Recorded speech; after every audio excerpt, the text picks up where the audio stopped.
Hola, ¿qué tal? Buenos días, ¿cómo están? Em, Otra vez a estos videos de divagación, em, como quieran llamarle, referentes a la política chilena, sobre todo la política chilena en una época electoral.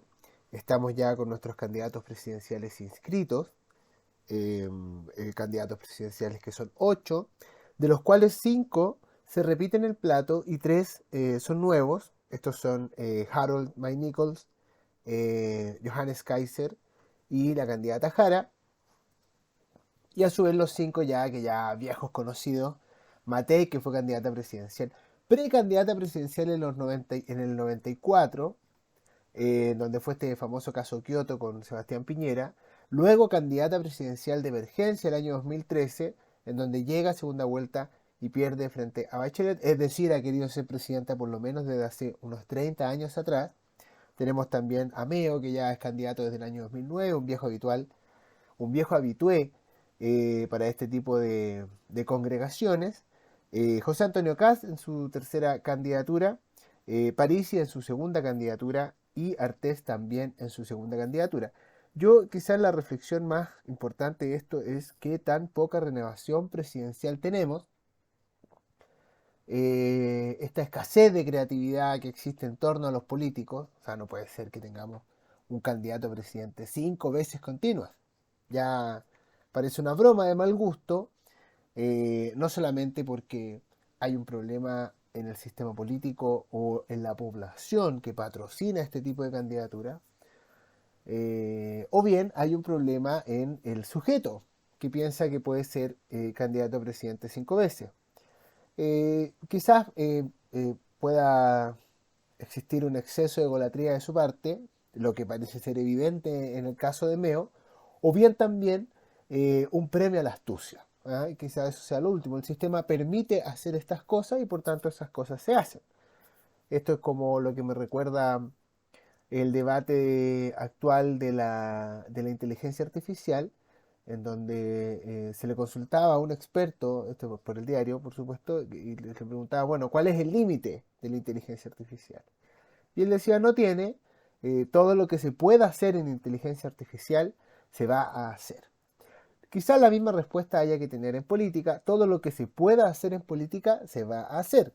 Por lo tanto, probablemente Meo también sea candidato el año 2030, 2029 y también sea candidato el año 2033 en su sexta y séptima candidatura presidencial. Quizás es muy jugoso ser candidato a presidente. Él en algún momento en los debates o en las entrevistas de la prensa presenta su propia trayectoria inventada como una gran trayectoria. Es innegable que el hecho de ser candidato presidencial, que tener votación, que presentar 600.000, 700.000, 800.000 votos, quizás medio está apuntando a llegar a representar la cifra del millón y ya saber de dónde surge ese millón dentro del mapa electoral nacional y apostar posteriormente a una candidatura en el Senado para seguir manteniendo su estatura, muy autorreferenciada, habiendo sido ya diputado, le permitiría hacer un estudio de su electorado bastante consistente y así mismo proyectarlo hacia el futuro. Eso no tiene nada de malo, de hecho es una expresión de la alta creatividad del individuo Marco Enrique Jominami, pero no del conjunto político del sistema chileno. Así, bueno, y por supuesto el otro candidato es Kast, ya que va de favorito, hoy día salió la Academia, 30%, perdón, Criteria, 30%, ya más o menos las cifras se están consolidando. Jara no alcanzó a tener el 40%, Jara no se volvió la alternativa de centro izquierda en la cual se supone que se iba a convertir una vez derrotada Carolina Toá, no llegó a ocupar plenamente ese espacio, por lo tanto mantiene algo así, una cifra menor a la apruebo, menor a la aprobación presidencial, siempre muy desde la izquierda, y no fue lo que se pensó que iba a ser. ¿Ah? Ahora, ¿por qué no alcanzó a hacer lo que iba a hacer? Básicamente porque ha cometido una serie de errores referidas a su propio programa de gobierno, en primer lugar. En segundo lugar, ha tenido un comando muy deficiente que está afectado por dos problemas. Uno, el problema de las contradicciones respecto a quiénes son y qué vamos a proponer. Y el otro, el segundo problema, respecto a la incorporación de nuevos rostros.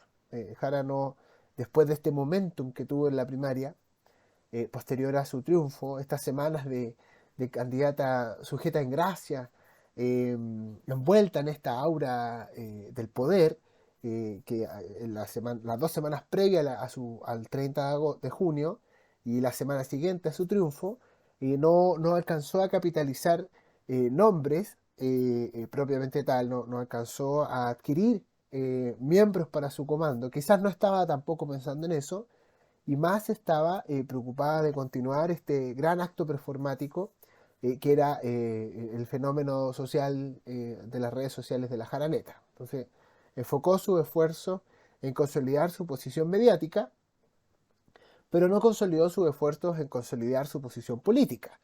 Entonces, cuando se acaba el festín de sus seguidores y empezamos a ver las cifras, la realidad detrás de las cifras y decir, bueno, 800.000 votos no es tanto, 800.000 votos no da para sentirse ganadora ni de primera ni de segunda vuelta, y las encuestas mismas empiezan a graficar esa situación en la cual, si bien la candidata es competitiva, no es tan competitiva, también debido a sí mismo también al rearme que tuvo la derecha después de las primarias o de la falta de primarias, la movilización de Carter, todos estos elementos que hacen que las posiciones se consoliden aún más. Jara no se olvidó que tenía que agregar gente a su comando, se olvidó resolver el gran asunto respecto a qué tan comunista es, eh, decidió no resolver ese asunto disparándole a Jadwe, disparándole, digamos, criticando a Jadwe, diciendo yo no soy él, yo no pienso como él, somos parte, si bien somos parte de un mismo partido, conformamos lotes que son diferentes. El discurso de la unidad se la tragó al punto que se volvió irrelevante qué posición ocupaba dentro del Partido Comunista, porque lo que era importante era que era comunista. Y no se pudo sacar esa, por no decir lápida, vamos a decir gran pedazo de piedra de encima, o de mármol en este caso, y eso impidió un crecimiento orgánico hacia las candidaturas de centro. Entonces, nunca se le vio el diseño de cómo iba a capturar el centro, de cómo quizás pensó que era de una forma muy automática, quizás tampoco está pensando en el que va a ganar, entonces más bien su candidatura se vuelve algo, la consecuencia de los apoyos naturales del sistema, pero no de la búsqueda de nuevos votos, y está en una posición en donde se encuentra muy asediada, este, este, este garpazo que le hace el Partido Comunista al nominar a Jadwe, el venenoso, al candidato alcalde al Distrito 7, al candidato a diputado al Distrito 7, misma distrito de la candidata Jara, donde da cuenta de que no tiene poder territorial, y Jadwe sí lo tiene, en su propia comuna de origen, en el Cortijo, como ella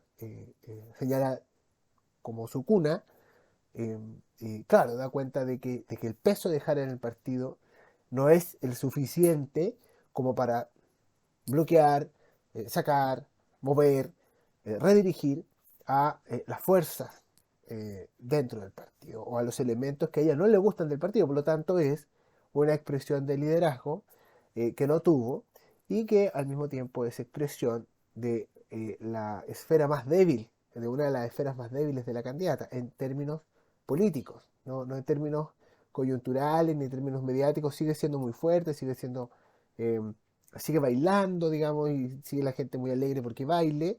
En Arica, por ejemplo, ahí bailando afro con las comunidades allá, pero no una candidata que tú veas detrás de ella un gran equipo de gobierno, los nombres se están descolgando, puede que Mario Marcel, debido a su renuncia, ahora pase a integrar el comando de Jara, pero si no lo ha hecho Landarreche, no lo ha hecho un montón de otros economistas de la línea secundaria del oficialismo, se ve como medio difícil que el estrella economista del gobierno y de la concertación, heredero de la gran tradición de José de Gregorio, de Vittorio Coro, de Velasco, el sucesor de esta playa de iluminados y respaldados por el libre mercado chileno y por la élite chilena, se vaya al comando de una comunista, de una persona a la cual se mantiene dentro de su porcentaje, no supera el 35% y al parecer no lo va a superar. ¿Ah? Eso es muy conveniente a la derecha, o sea, perdón, es muy conveniente a la posición del gobierno. El gobierno va a poder decir que va a presentar una candidata a segunda vuelta si es que no empieza el fenómeno del desfonde de Jara. Ya vivimos el fenómeno del desfonde de Matei, en donde perdió la mitad de sus huestes, en una larga agonía desde el mes de marzo más o menos, ahora hasta el mes de agosto. En 4 meses la señora candidata minó la mitad de sus bases, se fueron todos para CAS, básicamente, se difuminaron, y la discusión parlamentaria tampoco le dio un espacio a Matei como para exhibir liderazgo, ponerse de nuevo al frente, quedó como tercera y al parecer va a seguir quedando como tercera, en la expectativa de no quedar cuarta, con un Parisi que ya dejó de crecer, dejó de tomar esta posición ofensiva. Parisi siempre alcanza cierto techo cuando se lo saca de su público target preferido, que son los hombres solteros de 25 a 40 años, que generalmente son papitos corazón, que creen en el libre mercado. Gubernati, hecho votante,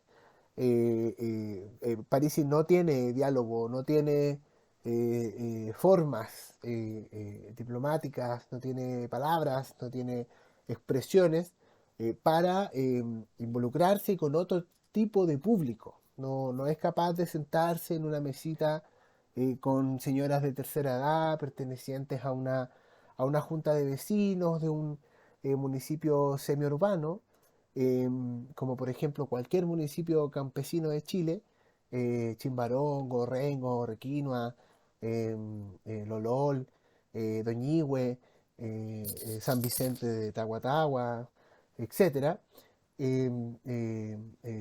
Maullín o en el sur, no tiene esa capacidad de poder conversar con las personas y que las personas lo escuchen, sin considerar, bueno, estamos frente a un payaso. Supuestamente la votación de París es muy sólida en el norte. Allí el Partido de la Gente sacó varios de sus diputados. Sin embargo, no lo hemos visto en el norte sacándole el lustre a sus propios votantes, juntándose con los centros deportivos, juntándose con los clubes de adulto mayor, incorporando a su campaña lo que le falta, que es el contacto con la ciudadanía, más allá de las polémicas artificiales que se generen en términos individuales. Cosa que sí tiene Jara, cosa que sí tiene Kass y cosa que sí tiene Matei si la busca. Entonces, acercándonos hacia allá, ya estamos en el principio, ya empezó la campaña presidencial, acercándonos hacia el final de la campaña, Parisi no puede seguir siendo el mismo personaje porque hay otros 4 personajes que le están pisando la cola, principalmente Kaiser, que está ahí muy interesado en sacar también el tercer lugar. Eh, y obviamente Kaiser sí tiene una maquinaria social mucho más sólida, tiene un partido detrás, el segundo partido más grande de Chile en términos de militante, eh, el primero era el comunista, y tiene esa capacidad también de sentarse en una mesa con personas que no son como él, eh, eh, porque una cosa es ser un votante que no es como el candidato y otra cosa es ser un votante que piensa como el candidato. O sea, tu capacidad de crecimiento como objeto de votación va a crecer mientras más crezcan dos variables. La capacidad de representación, por una parte, y por otra parte, la capacidad, o sea, por una parte, la capacidad de representación del sujeto político y la capacidad de representación del individuo político. Entonces, Kaiser puede sentarse en una mesa con mujeres de 25 años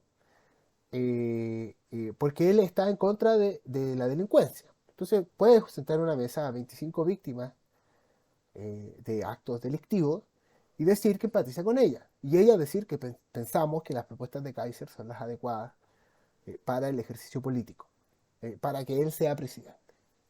Que ahí logra combinar sujeto político y representación política. Yo las represento y al mismo tiempo yo puedo ser como ella. Y ellas pueden ser como yo. Parisi no tiene eso, no puede sentarse en una mesa con mujeres de 25 años porque su propuesta es mayor crecimiento. Y la mina le va a decir, bueno, si quieres tener más plata y vas a pagar las pensiones cuando tú tengas más plata, y ahí se corta el sujeto, se corta la capacidad de representar, porque solamente el sujeto que se parece a Parisi puede ser representado por Parisi, pero no más allá. Esto lo leí hace mucho tiempo en una tesis de Hannah Pitkin, la teoría de la representación, o el concepto de representación, 1000 años. Y en eso Parisi no, no, no es capaz de crecer. No sabemos si Harold May Nichols es capaz de crecer. Artés, por supuesto que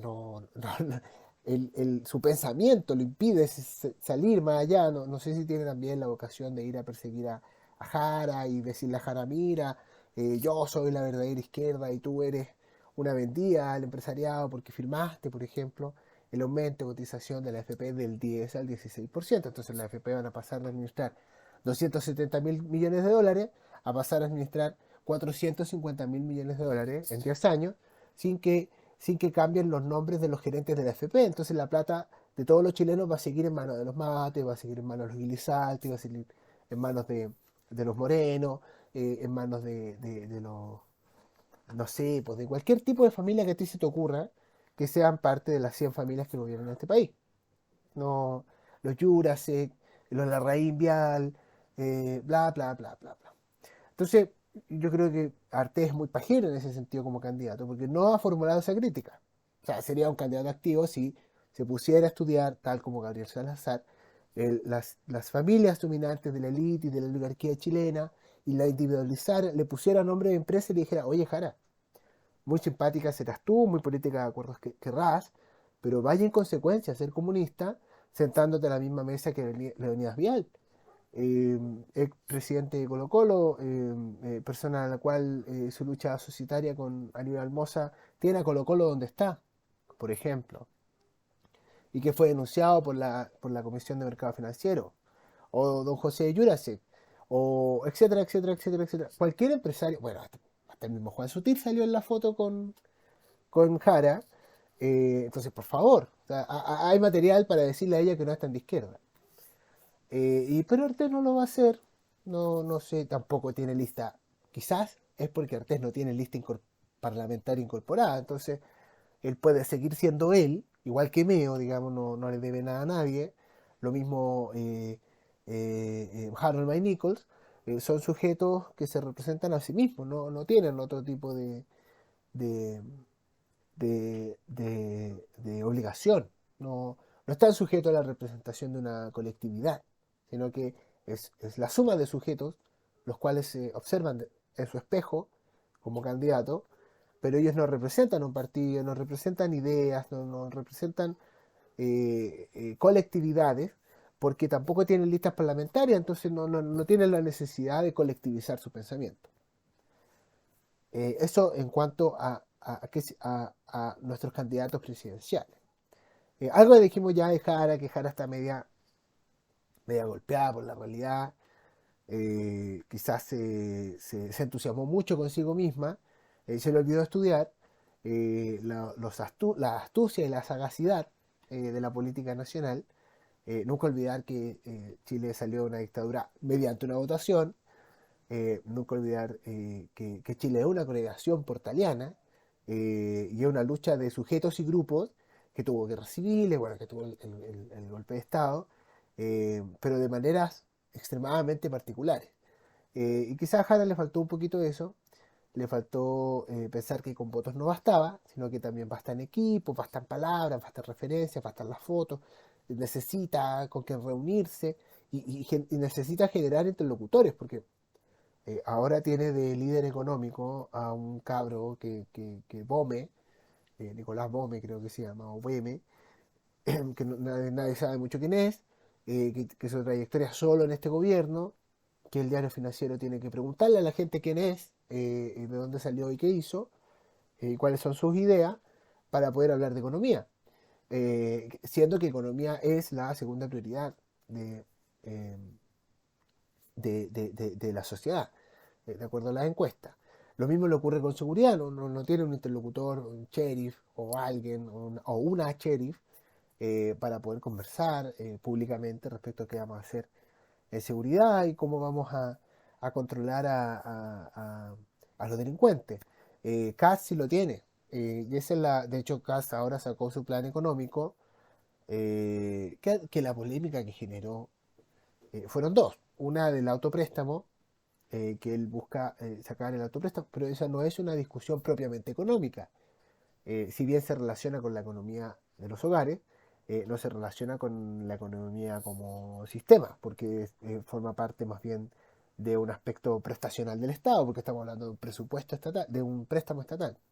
Entonces, ¿cómo se comporta el Estado con este 1.400.000 personas que se ha dicho que eventualmente no podrían acceder al autopréstamo? Pero no una discusión de crecimiento económico. Sí, alguien puede decir, bueno, pero la discusión de consumo, porque se movilizan recursos y eso impetra la economía y afecta al PIB. Todo lo que tú quieras, pero no es una discusión de las bases ideológicas de la economía. Kass sigue siendo, en su plan económico, sigue siendo un candidato de corte cuasi libertario, pero sin ser libertario. No, no fue a capturar al votante de Kaiser diciendo que él iba a ocupar una motosierra, por ejemplo. No habló en su programa de gobierno del cierre de programas emblemáticos. Cuestiona las cosas, pero no dice que va a cerrar alguna. En ese sentido, Kass y su programa económico no despertaron eh, polvareda. No así, por ejemplo, cuando a Jara se le olvida tres veces cuál es el contenido de su propio programa de gobierno en primarias, que eran 7 páginas. Entonces ella no se acordaba que había dicho que iba por la nacionalización del cobre, no se acordaba que iba por el aborto libre, y el último olvido era que no se acordaba del retiro del 10%, bueno, esa polémica que siempre van a ocupar para toda la vida para castigar a la gente respecto al 10%. Entonces, a Kass no le afectan los olvidos sistemáticos y tampoco le afectan, digamos, mayormente las cosas que plantea en sus partidarios, digamos, en sus programas de gobierno. El gran peligro de Kass es su propia performance, porque es un hombre que carece de simpatía, no es alguien que nos parezca simpático. De hecho, vi su discurso presidencial de lanzamiento de campaña en Antofagasta. Horrible, horrible. Él estaba en el centro. Esto emulaba a una estrella de 5 puntas, en donde habían 5 esquinas, por decirlo así, 5 triángulos donde separaba el público, en una gradería, a mucha distancia del candidato, había un lote de arena al medio, no había un dron que nos permitiera ver desde arriba que eran 5 puntas y él estaba al centro. Fome el discurso, entrando a saludar hasta a la mamá, a la tía, a la señora, al jefe de campaña de la juventud, al jefe de campaña. ¿Dónde está lo presidencial en eso? Después de hablar por Chile, ya a los 5 minutos ya me duerme. Porque era muy fome observarlo, generaba muy poca adhesión a querer verlo. No estaba en YouTube el video del comando de campaña de su propio video de su candidato, sino que esta era una transmisión de ADN, entonces las cámaras eran horribles. O sea, lo elemental no estaba. O más que lo elemental. Eh, el atributo que Cass no tiene es el de la cercanía. La cercanía no estaba, ni siquiera en manera gráfica. En el escenario la gente no estaba al lado de él, atrás de él, al frente de él. Estaba alejado de él. Él era un gran polo en donde se situaba al medio, le hablaba a alguna dirección, no sabemos cuál, eh, pero no generaba ningún tipo de cercanía, de simpatía, nada, era un sujeto que se paraba y hablaba de su plan de gobierno. y de las cosas que iba a hacer y de lo mal que estaba el país. Entonces, cuando tú no piensas que tienes que agregar aquellas cosas que a tu candidato le faltan, ¿qué estás haciendo? ¿Ah? ¿Cuál es tu gran propuesta? Porque si tu intención es seguir ah, destacando la mano dura de Kast, este respeto presidencial, esta aura presidencial que le quieres entregar mediante la distancia, estás pensando en primera vuelta, pero no estás pensando en segunda vuelta. O sea, Kast necesita votos del centro para ser presidente. Por muy mala candidata que sea Jara. El chileno es un sujeto muy traumado con la dictadura. Entonces, le pesa como un sayo que le digan dictatorial. Eh, o sea, Juan Sutil diciendo. Y el chileno lo hace mediante dos formas. Uno, negar el carácter dictatorial de la dictadura de Augusto Pinochet, como por ejemplo Juan Sutil diciendo, en verdad esta dictadura fue democrática, entonces yo no quiero hablar de dictadura porque las dictaduras se perpetúan en el poder. Como si 17 años no bastaran y como si acaso el plebiscito de 1980 sin cédula electoral no hubiese sido suficiente. Pero bueno, Juan Sutil es un sujeto muy especial. Eh, por una parte, el chileno adopta las posiciones de Juan Sutil y empieza con estas genuflexiones verbales, entonces dice, no, es que el problema es que no hubo un régimen militar porque no hubo un golpe de Estado, hubo un pronunciamiento militar. Un pronunciamiento, el filo de lo cara raja, es decir, un pronunciamiento cívico-militar. O sea, por favor. Y después de eso, comienza a decir que no, que hay que distinguir, es que una cosa son las actas constitucionales de 1976, que si bien el Congreso se cerró, había un órgano legislativo que era la Junta de Gobierno. O sea, Pinochet no era un dictador. Y así solucionamos la discusión y nos hacemos los hueones respecto a qué es lo que verdaderamente ocurrió, que en verdad no fue una dictadura, según esta gente, y yo jamás voy a apoyar la dictadura porque en verdad lo de Pinochet no fue una dictadura. Que hay un sector muy importante de derecha que está muy interesado en crear y levantar este tipo de argumentos. Porque refieren incluso la noción de dictadura de Julio César. Eh, eh, y hablan en términos romanos, y por favor hablemos de... Esas sí son dictaduras, estas no fue una dictadura, etcétera. O bien adoptar la otra posición de decir que en verdad ellos nunca la apoyaron. O sea, estaban ahí, que es lo que hace la candidata Matei. Yo estuve ahí, mi papá estuvo ahí, mi mamá estuvo ahí, mis tías estuvieron ahí, mis hermanos estuvieron ahí, y yo iba a desfilar, yo fui candidata, pertenecí a la UDI, yo estuve ahí, siempre ahí, pero yo en verdad nunca fui pinochetista. O sea, yo fui a ver al general después de que volvió de Londres, pero yo nunca fui pinochetista. O sea, yo votaba por la UDI y yo incluso aplaudí cuando ingresó Augusto Pinochet como senador vitalicio de la República al Congreso en 1980, pero yo nunca fui pinochetista. Entonces se escudan en el sujeto, en su relación directa o no con el sujeto, en este caso Pinochet, para decir qué tan pinochetistas eran. Y Casa ha hecho algo muy, eh, no sé si es hábil y no sé qué tipo de costos tiene su estrategia, pero nunca ha dicho en los últimos 4 años, no ha salido a defender el régimen. O sea, perdón, pero si él es el candidato que todos sabemos como pinochetista, decimos que es pinochetista, proviene del pinochetismo, apoyó la dictadura y piensa como uno, como un sujeto dictatorial me refiero, que no salga a defender a Pinochet es la expresión taxativa y real y cierta que lo que no quiere Kast es que le digan pinochetista. Porque el único sujeto de todos estos 8 sujetos que dice que es pinochetista y que vive Pinochet es Kaiser. Y Kaiser se quedó en el 10%, probablemente saque un 8%. Saque la misma votación de Kast, y yo creo que esa es su apuesta, la misma votación de Kast el año 2017, que fue un 8%, que le ganó a Boik, ¿eh? En esa época. Y decir que es más que el centro.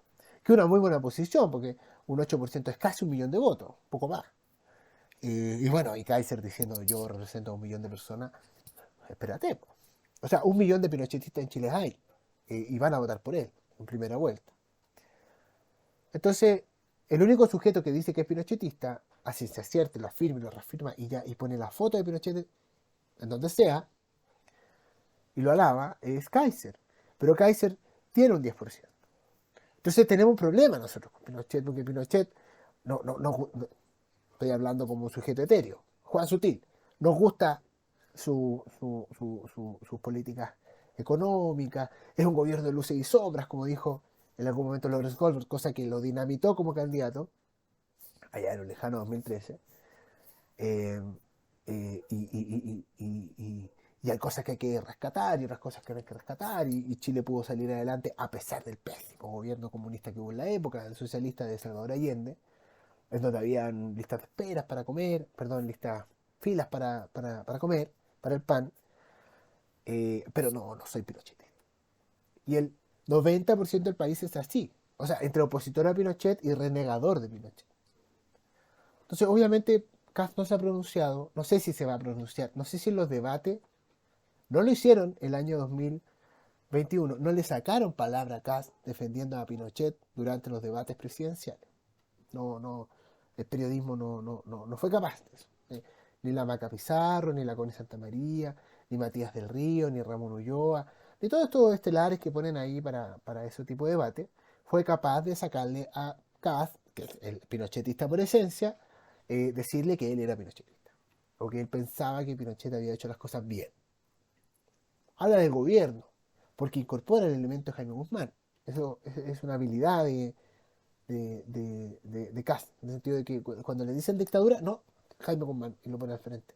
Yo soy heredero de Jaime Guzmán, como si fuera el monseñor José María Escrivá de Balaguer, entonces a él lo antepone ante todo. Y él es el pararrayos que recibe eh, su vinculación con lo dictatorial, y no Pinochet, porque él no se juntó con él, no tiene fotos con él, no era amigo de él, bueno, era muy caro chico para estar con él, pero sí con Jaime Guzmán. Y Jaime Guzmán sí alcanzó a ser un senador electo democráticamente, sí alcanzó a ser alguien percibido en la historia como un contrapeso al poder de Pinochet. Entonces, esa es como el sello que le da Kast para decir, y yo creo que cuando lo aprieten mucho va a decir, bueno, es que en verdad yo soy seguidor de Jaime Guzmán. Si Jaime Guzmán de casualidad trabajó por el gobierno dictatorial de Pinochet, no olviden ustedes que también le presentó oposición. Y en su momento le dijo a Pinochet, oiga, no sea, no se exceda, y ponga un plebiscito, y ponga una constitución, y la institucionalización del sujeto dictadura radicado en Pinochet en su proceso se debe a Jaime Guzmán. Jaime Guzmán fue la figura que le dijo a Pinochet, oye, tú necesitas institucionalidad. Hagamos las actas de 1976. Tú necesitas salir del espacio de los dictadores de América Latina porque tú no tienes que convertirte en Perón, ni tampoco puedes convertirte en Castro. Tienes que ser un dictador o un sujeto político no dictatorial institucionalizable e institucionalizado. Y ese largo proceso en el cual Pinochet cambia el país, ¿por qué? Porque o sea, su periodo cambió la nación, cambió la constitución partiendo por eso. Y al mismo tiempo una serie de costumbres políticas, identificaciones culturales, destruyó muchas cosas, nos convirtió en mercaderes del fin del mundo. Eh, pero lo hizo con el acompañamiento permanente, la asesoría permanente y el poder permanente de Jaime Guzmán. Que a tanto llega a su poder que Jaime Guzmán ve que esta élite no está muy seducida por la figura de Pinochet, no es una élite que le guste mucho que un milico los lidere, porque así son, se encuentran medio picante a este sujeto de ojos claros, pero que en verdad habla como milico, camina como milico, es milico. Eh, entonces los jóvenes necesitan algo más no sé, más hyperulay, ¿eh? Más algo acorde a su apellido francés, su Bercassó y todas esas cosas. Entonces levantan a Pinocho en Chacarilla, se dan cuenta que Pinocho no da ni cancha y tiro lado para hacer esa figura, para hacer lo que hizo Franco con la élite española. Porque Franco sí sedujo a la élite española, a pesar de ser moreno, chico, feo, sedujo a la élite española porque incorporó el elemento del catolicismo de una manera eh, exacerbada y puso un santo ahí, entre comillas, escriba de Balaguer, que impulsó el Opus Dei y abarcó a toda la ruralidad española campesina, y la hizo católica y la hizo fascista. Y la hizo, digamos, claro, fascista, franquista. Por eso costó tanto desligar Franco, élite, esa unión, hasta que aparece la figura del rey. El rey Juan Carlos, que el rey Juan Carlos hace que la élite económica se acerque a él, atraído por sus luces de rey, por supuesto, por la nobleza que tiene, supuestamente, y ahí ya se separa esta élite muy católica, muy rica, muy dueña de España, los terratenientes españoles, se separan de Franco y se van con el rey, y después muere, bueno, obviamente muere Franco, y toda esta derecha se difumina, se almacena en el Partido Popular. En cambio, Pinochet no logró no pudo lograr esa táctica, no pudo meter ahí no tuvo un sacerdote carismático en el Opus Dei. Marcel Tagle no era chileno, Joan O'Reilly no era chileno tampoco, entonces no pudo como incorporar un todo para que él fuera el todo de la derecha. Y Jaime Guzmán avisó de su espacio muy prontamente y dijo, bueno, tú no vas a ser Franco, porque tú no eres Franco, no te conocen fuera de Chile, entonces lo que necesitas para que tu legado sea grande es institucionalizar. Y en esa institucionalización actuó Jaime Guzmán. Y Jaime Guzmán, hablando de democracia, hablando de economía liberal, que era su opuesta, o sea, la economía liberal va a generar una sociedad democratizada, porque evidentemente la elección de mercado va a traspasar al consumidor y se va a convertir en una deliberación ciudadana. O sea, ¿cómo va a ser posible que podamos elegir 20 cosas en el súper y no podamos elegir 20 candidatos? O sea, obvio. Eh, y lo hizo. O sea, y formó un partido que se llamó la UDI, y dentro de sus miembros primeros, José Antonio Cast, obviamente, y convirtió a la dictadura en un algo por arreglar. ¿Eh? Y apartó al Mamo Contreras y todos esos asesores hueones que tenían en los 70, los empezó a desactualizar, empezó a incorporar a los Chicago Boys, a traer a Joaquín Lavín, a Hernán Vigi, a Rolf Luders, se afirmó en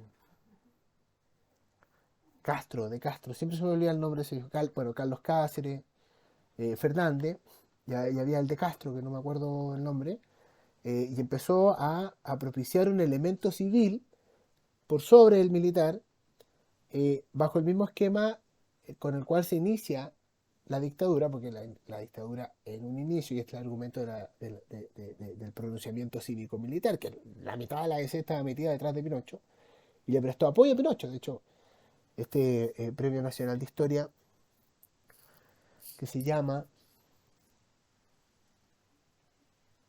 que tiene un libro de la historia de Chile, ¿cómo se puede olvidar? Gonzalo Vial, trabajó eh, eh, eh, trabajó, digamos, en el Ministerio de Educación con Pinochet hasta 1974. La mitad, o más de la mitad, de la Comisión Ortúzar eran sujetos de la DC. O sea, había un Bascuñán ahí, estaba señora, la única mujer, Bulnes, Feliu. Bueno, había una mujer que también era de la DC, hoy no tengo los nombres, pero la mitad de la Comisión Ortúzar era de la DC. Entonces, la DC prestó ropa. Se fue del gobierno cuando cachó que Mamo Contreras hacía lo que quería, propiciado por la señora Lucía, sujeto maligno en la historia, bueno, como todos. Eh, y hacia el final del régimen militar, Guzmán trae nuevamente, incorpora nuevamente la civilidad, ayudado por Matei, Fernando Matei, cuando dice en el patio de la moneda a la 1:30 de la madrugada, que ganó el no, se cagó a Pinochet, así, pero le quitó el factor sorpresa, le quitó todo, le quitó el respaldo internacional, desarmó a Pinochet, en una sola palabra. Entonces, ayudado por esas circunstancias favorables, Guzmán forma la UDI. Y el heredero de la UDI en este momento, en algún momento, fue Longueira, sujeto candidato presidencial al cual sus propios fantasmas le inhibieron poder ser verdaderamente un candidato presidencial. Lavín, una gran construcción de la UDI. De hecho, la gran mayoría de los municipios en Chile, o sea, el 100% de los municipios en Chile, o de la gente que vota por su alcalde, quiere un alcalde del tipo Lavín. Es un tipo que esté presente en todas partes, que sea un magno sujeto, que extienda sus alas y los defienda a todos por todo. En un muy mal entendimiento de lo que significa ser un alcalde, porque el alcalde representa los intereses de la comunidad local en la búsqueda de determinar qué es la comunidad local, cómo se conforma la comunidad local, qué dimensiones tiene la comunidad local, qué elementos forman parte de la cultura de la comunidad local. O sea, qué es ser rancagüino, qué es ser porteño, qué es ser, no sé, la otra vez supe que a los de Chimbarongo le dicen chimbaronguinos. Ya, ¿qué es ser chimbaronguino? La búsqueda de la necesidad, satisfacer la necesidad de la comunidad local. Eso dice la Constitución. Pero para determinar la comunidad local hay que hacer un trabajo político. O sea, obviamente juntemos a los representantes de la cultura, las raíces de la comuna, cuándo fue fundada, quién vivió acá, quién se vino a vivir para acá, por qué es tan rico el durazno, por qué es tan rica la cepa de vino, por qué, no sé, por los trabajos mineros, trajeron a tal persona, instalaron tal edificio. Ese tipo de identidad es la que tiene que lograr el alcalde, esa es la tarea del alcalde. La tarea del alcalde no es prestar canasta. La tarea del alcalde en la observación del alcalde como figura líder del municipio, concepto de municipio creado por la Ley de Comuna Autónoma de 1896, que fue el gran triunfo frente a los regímenes, al régimen dictatorial de Balmaceda, porque lo que impulsan los opositores a Balmaceda es una especie de pseudo federalismo dentro de un excesivo presidencialismo. Porque Balmaceda casi roza la figura de la actora. Es una discusión que yo no he resuelto porque no me he leído los libros insignes de esa época. Pero lo que sí sé es que la ley de comuna autónoma es una construcción teórica la cual busca eh, seguir siendo presidenciales, pero sin ser federalistas, que es la gran discusión de inicios de la República. ¿Qué somos? ¿Unitarios o federales? Claro, en Argentina ganó federales, en Chile ganó unitarios. Quien reafirma ese unitarismo en torno a la figura del presidente es Portales. Portales, sin ser un teórico, en la práctica crea un Estado unitario presidencial.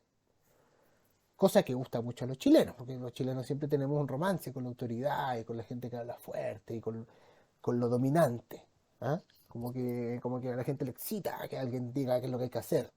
Porque nadie quiere decir qué es lo que hay que hacer, generalmente. Cuesta mucho que el presidente diga, bueno, hay que cerrar las fronteras, por ejemplo. O bueno, hay que echar a los funcionarios públicos que ocupan licencias falsas. ¿Ah? Y por eso, fascinados con Dorothy Pérez, porque Dorothy Pérez dice las cosas que queremos escuchar.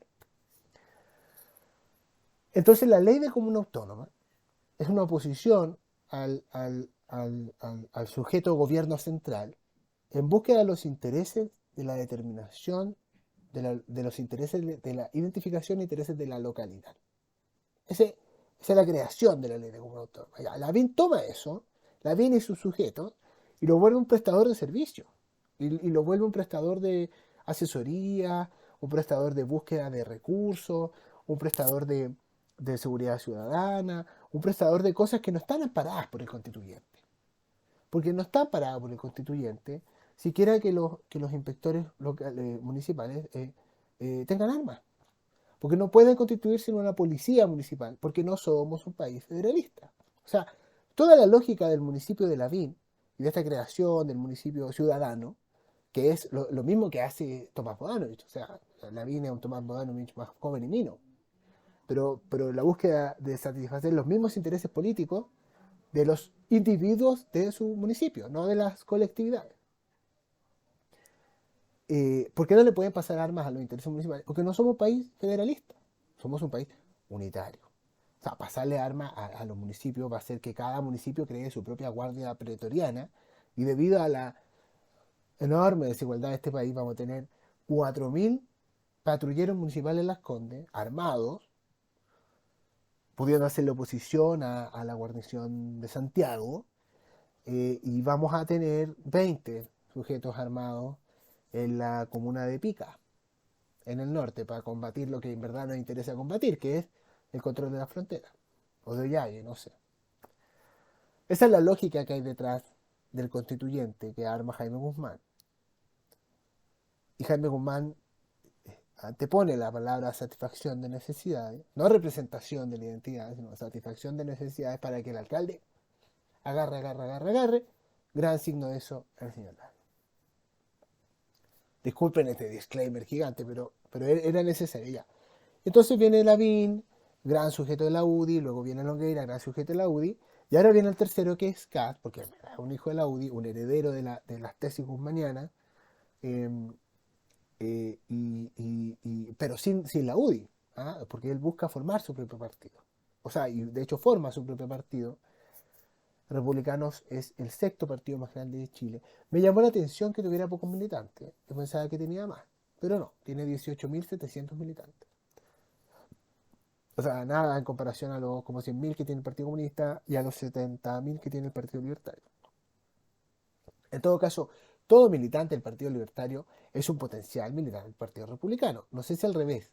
¿Ah? Como que ya el Partido Libertario como que está asimilando a la caricatura. Entonces nos vemos muy interesados los republicanos por ser parte de la caricatura. Pero en fin, llega Kass y Kass siempre va a anteponer a Guzmán cuando le hablen de Pinochet. Eso creo yo que va a ser la solución, la propuesta lingüística que él va a dar como candidato a presidente para que este país no sienta que está votando por un sucesor de Pinochet. ¿Ah? Y Jara tampoco ha sido muy hábil en desnudar esa diferencia, en hacer ese tipo de análisis y decir, bueno, ejemplo, está votando por Kass, nosotros estamos votando por Pinochet. Porque estamos votando por quien precisamente apañó a la institucionalización de una dictadura. Entonces, eh, ya, Kass, Kass seguía a Guzmán porque Guzmán es el institucionalizador de dictadura. Bueno, entonces Kass tiene un amplio conocimiento de cómo pasar coladas dictaduras dentro de la institución. Y por eso era tan peligrosa la frase gobernar por decreto. O sea, cuando Kass dice vamos a gobernar por decreto, vamos a hacer uso de las potestades reglamentarias del presidente para decir qué es lo que hay que hacer y qué es lo que no hay que hacer y que por eso, por tanto, no es tan importante la votación del Congreso Nacional, aunque sí es súper importante, pero él le va a quitar liviandad porque él no va a ganar esa elección.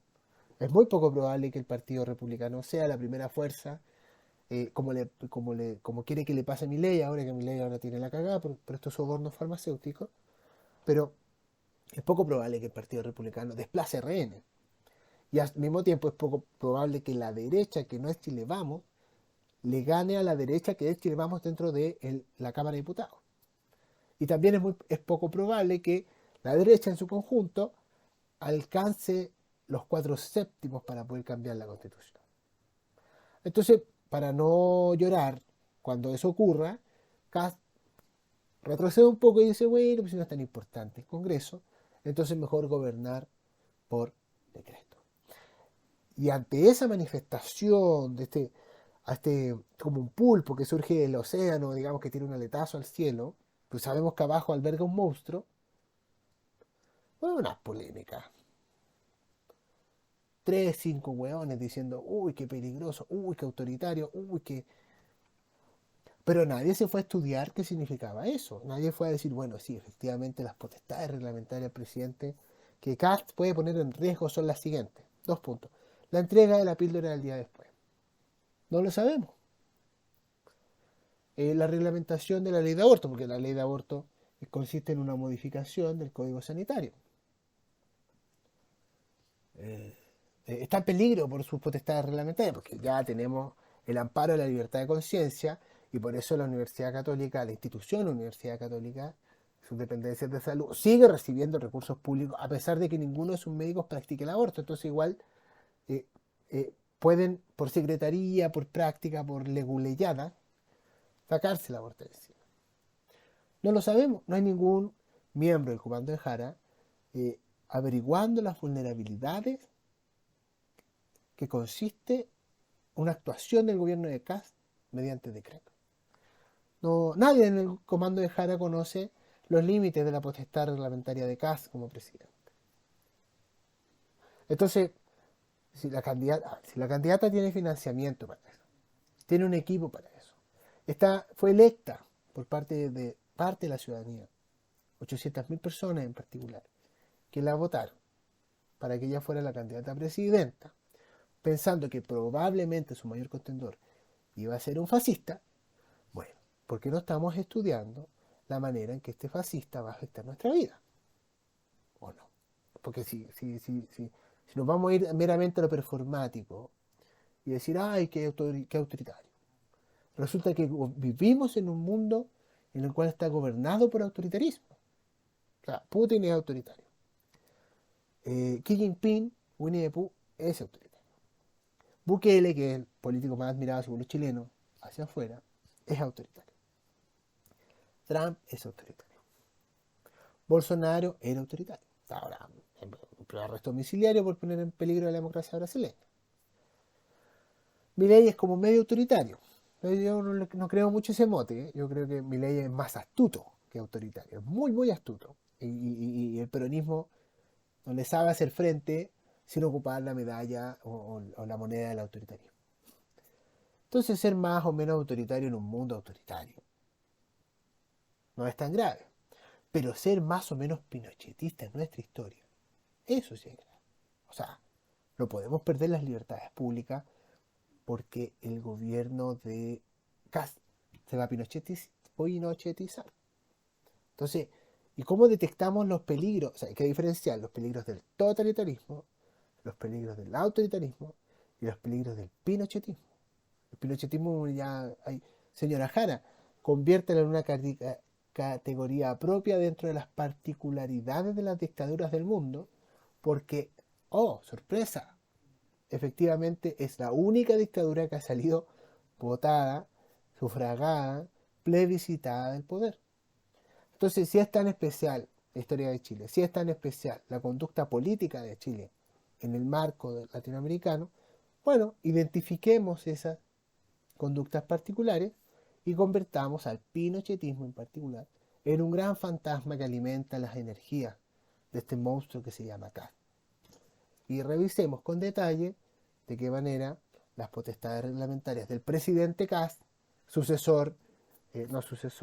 discípulo de Guzmán, el institucionalizador de Pinochet, pueden poner en riesgo las libertades civiles chilenas.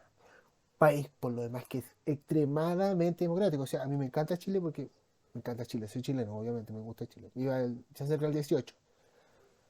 Pero Chile es un país súper democrático. O sea, tan democrático que la Universidad Católica, teniendo centros de salud que reciben financiamiento público del Estado, pueden alegar a su favor una libertad de conciencia no de la persona. O sea, no de la persona, no es del sujeto, individuo, es de la persona institución, que es un conjunto de personas, para decir que no pueden practicar el aborto. Y los legisladores chilenos, los doctrinarios chilenos, los juristas chilenos, son tan geniales que inventan esta weá que se llama objeción de conciencia y lo unen con personas jurídicas y crean la objeción institucional de conciencia. Y la Universidad Católica puede obtener recursos públicos a pesar que sus médicos no cumplen con la ley. Entonces, si somos así de especiales, bueno, hagamos análisis igualmente especiales.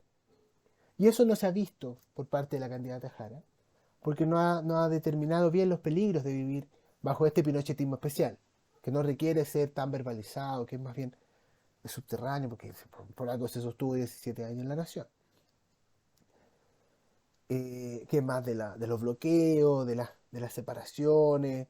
No, tampoco hay un medio periodístico alimentando las disensiones del Partido Republicano. O sea, el ciudadano habla de que Kast es peligroso, pero no sabemos qué tan peligrosa es Roturtado, Esquela, por qué se fue el Rojo Edwards, por qué se fue el Gonzalo de la Carrera, por qué le hicieron la cruz a Francisca Muñoz. A ver, revisemos el financiamiento de todos los candidatos. revisemos la situación judicial de todos los candidatos. Vamos revisando todos los juzgados uno por uno para nosotros ir identificando esto de, por ejemplo, se descubrió que uno de los candidatos de la lista, esta derecha, de la unión entre el PNL y el Partido Republicano, tenía unas causas abiertas, creo, por violencia intrafamiliar. Y la respuesta del Partido Republicano es sorprendente, porque fue, nosotros respondemos por los nuestros. Eso es un abierto desafío a que todas las capacidades investigativas del oficialismo se vayan encima de estas personas. Obviamente, capacidades investigativas propias del periodismo, no del espionaje, mediante el uso de plataformas públicas. Esa curiosidad. Y no se ha hecho, entonces no sabemos de más casos.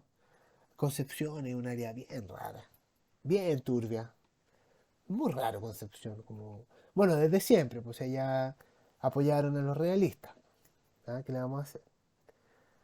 Eh, eso. Entonces, eso. Muchas gracias por ver este video. Me queda pendiente lo que pasa con mi ley.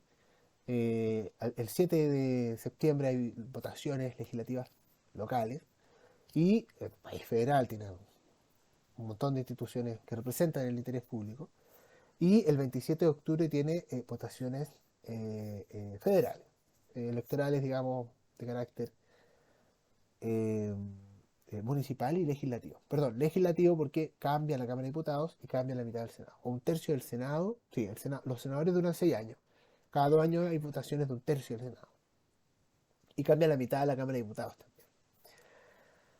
Y surgió un caso de un soborno en donde aparece un audio de un ex funcionario público, director de lo que algo que sería aquí como el Servicio Nacional de Discapacidad, el de allá, en donde involucraba a la hermana del presidente Karina Milei, en que ella recibía porcentaje del 1 al 3% de un gran negociado. Fueron, allanaron la empresa que había sido denunciada en estos audios, o que salía mencionada, mejor dicho, en estos audios, y detectaron sobres por $200.000. Cosa que nos recuerdan a los maletines del kirchnerismo enterrados en un convento por un valor de $7 millones. Muy peligrosa la situación de Milei en este caso. Vamos a ver qué tanta gente tiene en tribunales para ir dilatando estas situaciones en el buen uso de las prácticas políticas latinoamericanas, ir metiendo cosas en carpetas sin nombre, ir equivocándose en el traspase de datos, ir mandando las cosas para allá cuando tendrían que haber ido para allá. Y eso lo hace personal tuyo. Lo hace personal tuyo en fiscalía, Ministerio Público en este caso, lo hace personal tuyo en los juzgados, lo hacen jueces tuyos en tribunales. Así tristemente en la política latinoamericana, pero es lo mismo que pasó, por ejemplo, en el caso Convenio. En el caso Convenio, todas estas grandes pesquisas que logró el fiscal Patricio, se me olvidó el apellido de él. Bueno, este fiscal regional de Coquimbo, ahora han desaparecido del mapa, no sabemos a quién llamó a declarar, no sabemos qué dijo quién, obviamente lo vamos a saber después de la elección, porque tontos no somos. Carlos Gajardo ha hecho una gran pedagogía respecto a cómo se comporta la política cuando sus intereses son afectados en tribunales. Los audios de Jadwe nunca aparecieron, perdidos en manos de la PDI. Y eso obviamente son funcionarios de la PDI que tienen ciertos intereses ideológicos, que defienden ciertos intereses ideológicos, eh, jueces que defienden ciertos intereses ideológicos, fiscales que defienden ciertos intereses ideológicos para un lado o para el otro. Eso es parte del fenómeno de la corrupción como fenómeno institucional propio de las organizaciones políticas. O sea, las organizaciones políticas no pueden creerse a sí mismos impunes a los malos actos, ni siquiera el Vaticano. Eso. Así que vamos a estar atentos a lo que ocurra con mi ley, vamos a estar atentos al cierre de lista del 31 de agosto. Cierran todas las listas, el CERVEL va a publicar a aquellos candidatos que rechazan, aquellos candidatos que apelan, la lista definitiva va a estar consolidada a partir de septiembre, y obviamente ya se acerca el 18, entonces ya los tiempos se van a acelerar. Y por supuesto, en el próximo video, mención especial al fin del gobierno de Gabriel Boric, mucha gente le está poniendo la lápida encima. Efectivamente, Mansuy decía hoy en el Mercurio una gran, no, gran crítica. A mí no me gusta Mansuy, no. Lo encuentro un gallo pasado para la punta. O sea, está bien querer criticar al gobierno, pero como que se excede siempre en su crítica y pasa a ser una crítica generacional. Después leí una entrevista de él en la revista El Sábado, donde hablaba de sus paseos ideológicos por la DC, por la UDI. Y el problema de los intelectuales es que se quieren mucho. Entonces nunca sus interpretaciones están sujetas a error. Y pasa que si este intelectual genera muchos adeptos, hay un sector de la sociedad que carece de autocrítica. Y Mansuy me da la impresión de ser ese sujeto, que en vez de decir que se equivocó, inventa otra teoría, porque tiene la capacidad de hacerlo. Ortúzar me parece alguien más crítico y autocrítico, más directo en su frontalidad al momento de decir cuál es el problema. Mayor no tanto, Mayor igual a veces peca de astuto, peca de interpretaciones excesivamente genuflexas. La encuesta se equivocó, no, mi encuesta nunca se equivoca. Bueno, no tiene errores metodológicos. Ok. Y tiene a Darío Quiroga, que es el tipo más raro de. No sé, tampoco me gusta Quiroga. Eso. Ya, para no continuar, hemos sobrepasado la hora. Muy buena semana y tengan muy lindo día. Adiós.